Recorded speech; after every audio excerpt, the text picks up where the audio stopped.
नमस्कार मित्रांनो, पाहतोय आपण new Maharashtra express news.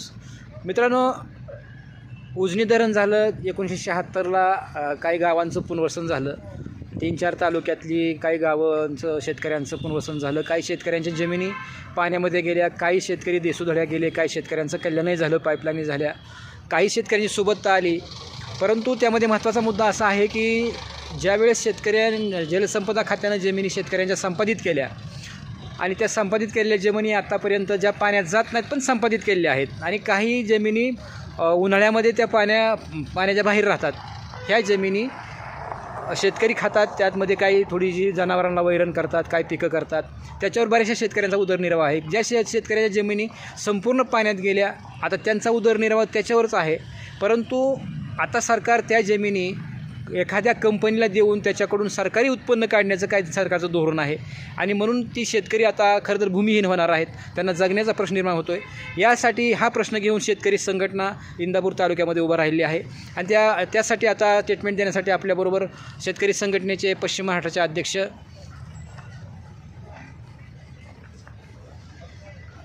Pandurang. नमस्कार, मी ॲडव्होकेट पांडुरंग रायते, शेतकरी संघटना पश्चिम महाराष्ट्र अध्यक्ष.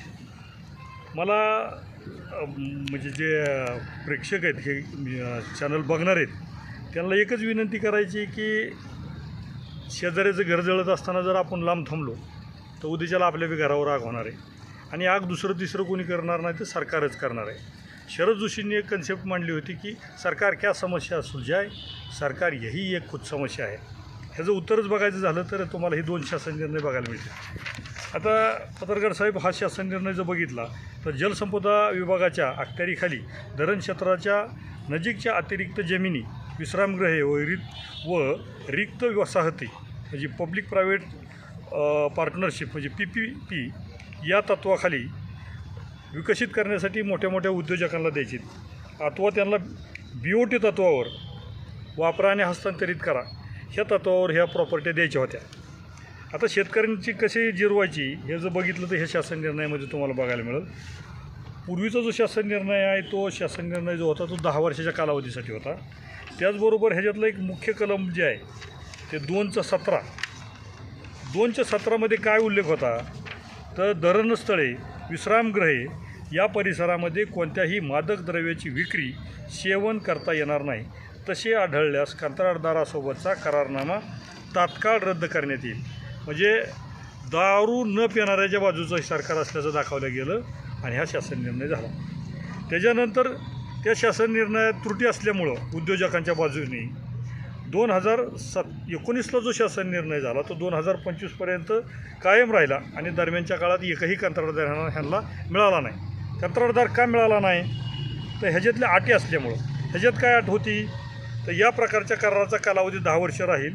हा कालावधी संपल्यानंतर कंत्राटदारास कोणत्याही परिस्थितीत मुदतवाढ न देता ही जागा तातडीने जलसंपदा विभागाची आहे त्या स्थितीमध्ये त्यावरील इमारतीसह ताब्यात घेऊन त्या कामाच्या पुन्हा निविदा पद्धतीने जाहीर निविदा मागवण्यात येतील.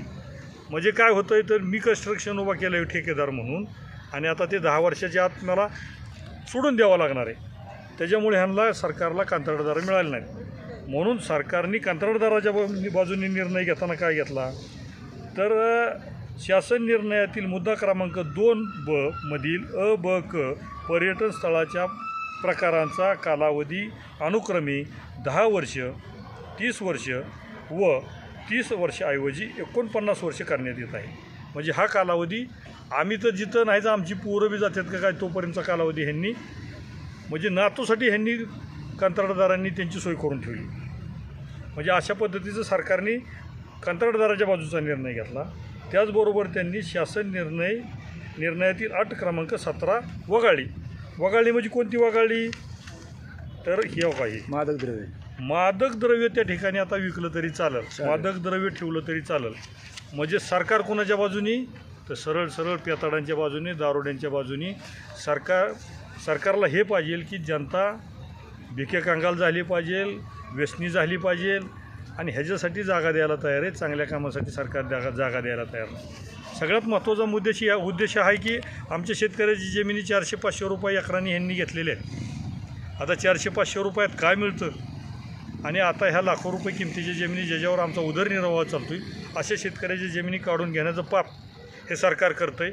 आणि सरकार हे पाप करत असताना विरोधी पक्ष मात्र ह्याच्याकडं बघ्याची भूमिका बाळगतो आहे.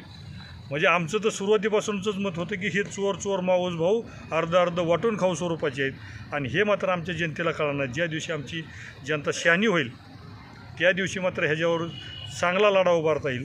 तोपर्यंत मी ह्या धरणग्रस्ताच्या ज्यांच्या जमिनी चालल्यात अशा शेतकऱ्यांना मी विनंती करतो की त्यांनी ह्याला हरकती मागवल्या पाहिजेत आणि सरकारला म्हणलं पाहिजे की तुम्ही एकदा संयुक्त मोजणी बोलवा आणि आपला बांध एकदा फिक्स करू.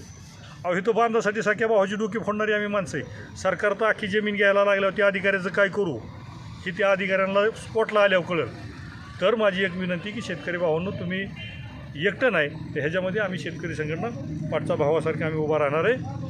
तर तुम्ही भलत्या सलतेच्या मागं न जाता स्वतःची आपुली आपण करा सोडून तुकाराम महाराजांची प्रमाणे तशा पद्धतीने लढा द्यावा. सदर लढ्याला आम्ही पाठिंबा द्यायला, सहभागी व्हायला, खांद्याला खांदा लावून लढायला तयार आहे. एवढंच बोलतो, इथंच थांबतो. तर मित्रांनो, हे होते आता पश्चिम महाराष्ट्राचे अध्यक्ष शेतकरी संघटनेचे पांडुरंग रायते.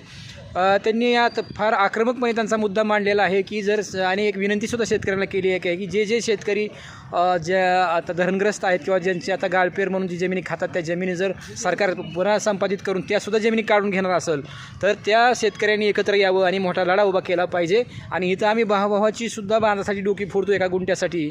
मग इथं तर आमचं अख्खी जमीन, आमचा प्रपंच, आमचं जीवनच उद्ध्वस्त करायला सरकार निघालं असेल तर जे कोणी तिथं अधिकारी येतील तिथं आमची भूमिका काय असेल त्यांनी तिथं ते स्पष्ट त्यांची मत मांडलेलं आहे. Patra new Maharashtra express news.